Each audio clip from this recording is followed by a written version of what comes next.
It was early on a Sunday morning in paradise, December 7th, 1941.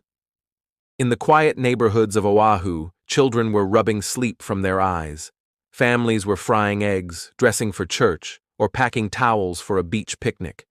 At the harbor, the U.S. Navy's proud Pacific Fleet sat moored and gleaming beneath the morning sun.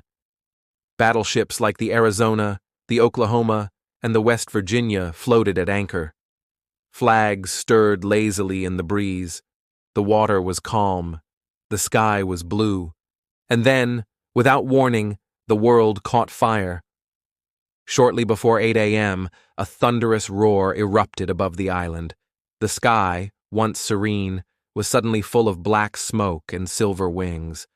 Hundreds of Japanese aircraft, in tight formation, descended from the clouds with lethal purpose. Within seconds, bombs and torpedoes were falling. Steel buckled. Fuel tanks exploded. Entire ships lifted from the water and split apart in blinding flashes. Pearl Harbor, in the blink of an eye, had become a slaughterhouse.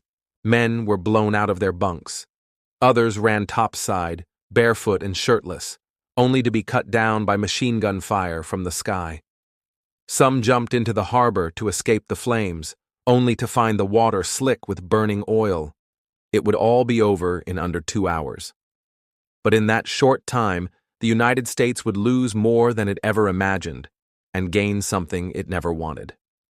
A war. The warning signs had been there. Japan had been growing more aggressive for years. Its invasion of Manchuria in 1931, its brutal war with China, its alliance with Nazi Germany, each step had brought it closer to confrontation with the United States. When the U.S. froze Japanese assets and cut off oil exports, Tokyo felt backed into a corner. And so, in secret, they planned a first strike. The goal was to neutralize the Pacific Fleet in a single devastating attack, one that would knock the United States out of the Pacific before the war could even begin. On November 26, 1941, 6 aircraft carriers, 2 battleships, 3 cruisers, and nearly 30 destroyers slipped out of Hitakapu Bay in northern Japan. The task force, over 350 aircraft strong, traveled more than 3,000 miles across the open ocean, completely undetected. By December 6th, they were in position just 230 miles north of Oahu. The next morning at 6 a.m. they launched. The first wave of planes, 183 in total, arrived over Pearl Harbor just before 7:55 a.m. Among them was a 23-year-old pilot named Mitsuo Fuchida, who would famously shout into his radio, "Tora! Tora! Tora!" the code for complete surprise. And it was. The American defenders were caught entirely off guard. On the USS Arizona, Petty Officer Louis Conter had just sat down for breakfast when the first explosion hit. The ship shook violently. A bomb had smashed through the deck and ignited the forward magazine. In an instant, over 1.1 million pounds of gunpowder detonated. The Arizona lifted from the water and split in half. Over 1,100 men died instantly. Some were never found. Others remained entombed in the twisted hull, now a burning tomb resting at the bottom of the harbor. On the USS Oklahoma, torpedoes ripped into the hull in rapid succession. The ship capsized within 12 minutes. Hundreds of sailors were trapped below deck. Some banged on the steel with wrenches, praying to be heard. Rescue crews raced to drill through the hull, but time was not on their side. Many suffocated, some drowned, others died with fingernails torn and bloodied from clawing at the walls. On Ford Island, sailors ran for cover as Japanese planes strafed the runways. Hospital corpsmen carried the wounded through fire and shrapnel. At Hickam Field, barracks exploded with men still inside. At Wheeler Airfield, pilots were shot down before they could reach their cockpits. The second wave came at 8:40 a.m., with another 170 planes. By this point, defenders had scrambled some anti-aircraft guns and fighters. But it was too little, too late. The damage had been done.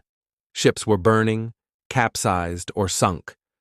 The harbor was a sea of smoke, oil, and bodies.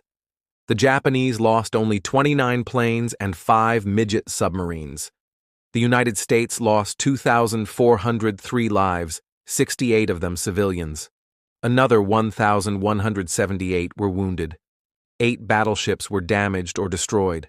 3 cruisers, 4 destroyers. Nearly 200 aircraft were wiped out. The USS Arizona continued to burn for over 2 days.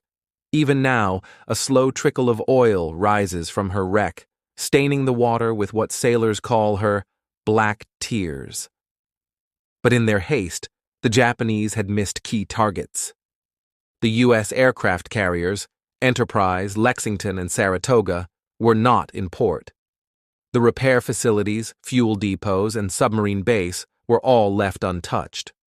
Within weeks, those very assets would play a pivotal role in America's counteroffensive. Back in Washington, President Roosevelt met with his cabinet.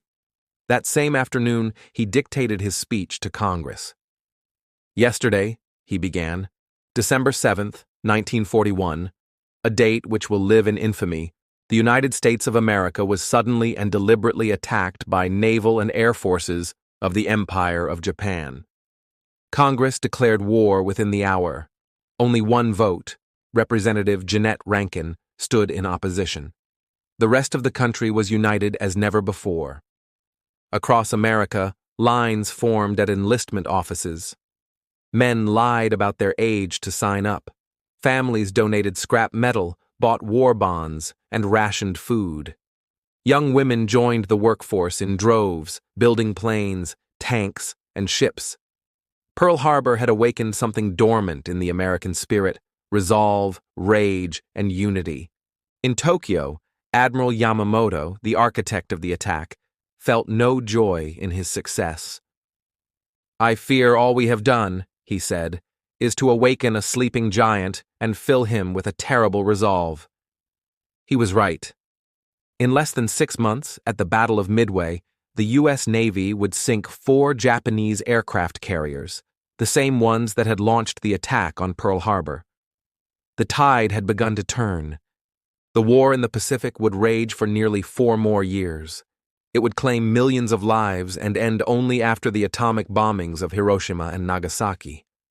But it all began here, with one morning, one harbor, one surprise attack that changed the course of history. For those who were there, the memories remained vivid for the rest of their lives. The sounds of explosions, the screams, the flames, the smell of oil and death in the air. Survivors remembered dragging wounded friends across slick decks, diving into the harbor to escape fire, and praying they'd live long enough to fight back. And some, like Louis Conter of the Arizona, did fight back. He went on to fly 200 combat missions in the Pacific and lived to be over 100 years old, the last known survivor from the ship. But many did not. Their names are etched in stone at the USS Arizona Memorial. Their sacrifice honored every year as a reminder of how fragile peace can be, and how quickly it can vanish. They were caught by surprise, but they were not forgotten. Thank you for listening to Last Post History. Subscribe for more true stories from the world at war.